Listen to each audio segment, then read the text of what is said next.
Saïf Vav, le Saïf Vav traite de la possibilité de poser un keli au-dessus d'une kederat muna, d'une casserole qui est enveloppée, qui est recouverte, afin que sa chaleur soit conservée de façon plus efficace. Donc, dit la halacha, keli shiesh bodavar cham, un keli dans lequel il y a quelque chose de chaud, un aliment chaud. Shehayad soledet bo, de température au moins égale à yad soledet. Mutar le'anicho beshabbat, il est permis de le poser pendant Shabbat, ce keli, al-gabe kdera hatmuna, au-dessus d'une kdera hatmuna, d'une casserole recouverte, enveloppée, kede shishmor chumo velo yitztanen, afin qu'il conserve sa chaleur et ne se refroidisse pas. Ce keli qu'on poserait sur cette kdera, il pourrait conserver sa chaleur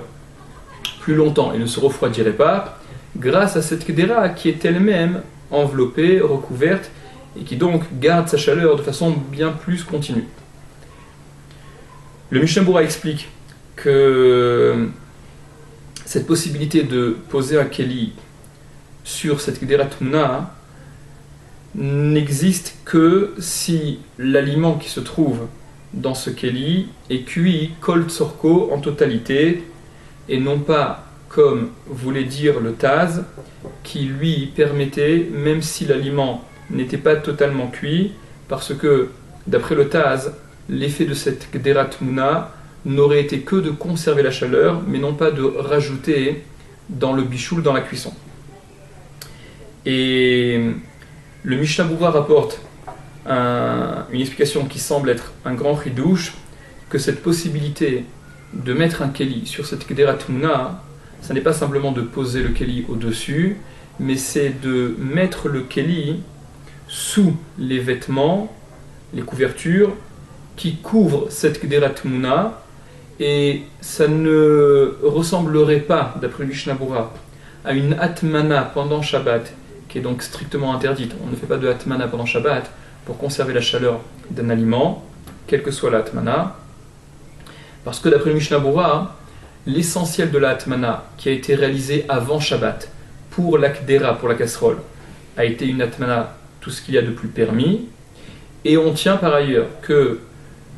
une casserole qui se serait découverte pendant Shabbat, alors qu'elle avait été couverte de façon permise avant Shabbat, on peut la recouvrir pendant Shabbat, et par conséquent, en recouvrant cette casserole, on pourrait, de façon accessoire, recouvrir également ce keli que l'on aurait posé sur cette casserole, et ça n'est pas à considérer comme une atmana pour ce keli. Ça, c'est ce qu'explique le Mishnah Berurah dans ce qu'écrit le Shulchan Aruch, opinion contestée entre parenthèses par le Chazon Ish. Poursuit le Shulchan Aruch, ve'yachol latu arpiv bebatsek, et il peut enduire l'ouverture de ce keli, donc y mettre de la pâte afin de conserver la chaleur. Im yeshlo batsek shenalosh me'etmol, s'il a de la pâte qui a été pétrie depuis la veille, parce que bien évidemment pétrir une pâte Shabbat constitue, c'est interdit Shabbat, c'est l'une des 39 melachot de Shabbat, lâche, pétrir. Et là-dessus s'opposent le Magen Avraham et le Taz, le Mishnah Berurah les rapporte. D'après le Magen Avraham, il s'agit d'une pâte qui n'est pas mouktsé, par exemple d'une personne qui a chez lui des coqs, des poules, et donc il pourrait leur donner à manger de cette pâte pendant Shabbat. Cette pâte n'est donc pas mouktsé, c'est pour ça qu'il pourrait se servir de cette pâte. Et précise le Magen Avraham, il ne faut pas que cette pâte puisse être matière, puisse être sujet à miroir, à être étalée, à être lissée, parce que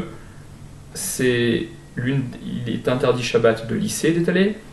et on interdit de se servir d'un matériau qui pourrait l'être, qui pourrait être lissé, et par conséquent, d'après le Magen Avraham,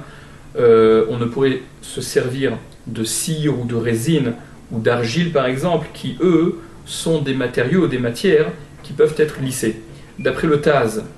la pâte peut être tout aussi bien lissée que l'argile ou la cire, et ça ne pose pas de problème pour autant, parce que l'intention de celui qui veut recouvrir, mettre sur l'ouverture de son keli, ça n'est que pour colmater de façon un peu grossière, de sorte à empêcher que la chaleur ne s'échappe, mais ça n'est pas pour dans une optique de lisser de façon très scrupuleuse